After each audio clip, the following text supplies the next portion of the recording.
कह रहे हैं, अर्जुन से कह रहे हैं। क्या कह रहे हैं बच्चों? अगर ध्यान नहीं हो पा रहा, अभ्यास कठिन है, तो कोई बात नहीं, अपने काम को पूजा बना ले।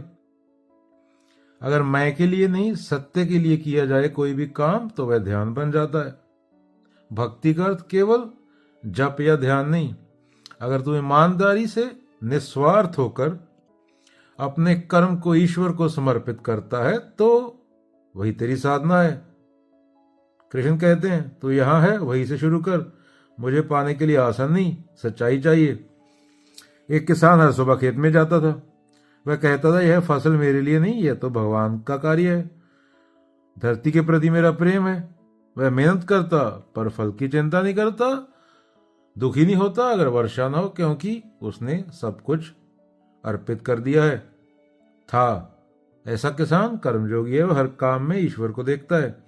कृष्ण अर्जुन से कहते हैं, अगर तू ध्यान नहीं कर पाता बच्चे, तो मेरे लिए अच्छा काम कर, किसी की मदद कर, पेड़ लगा, जानवरों को खाना दो, और सोचो ये सब भगवान के लिए है।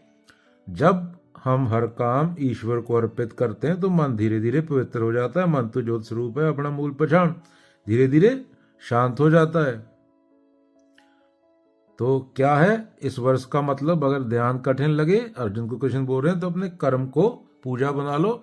माने के टोटल सरेंडर कर दो, निस्वार्थ होकर, बिना स्वार्थ के किया गया हर कार्य ही ईश्वर की उपासना है। कोई मंदिर में जाके घंटा नहीं बजाना होता, मस्जिद में जाके होक्का नहीं देना होता।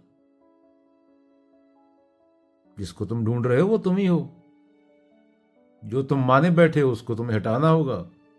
उसके बाद जो बचेगा वो वही है, उसके अलावा कोई दूसरा है नहीं, ना हो सकता है, ना था, ना कभी होगा।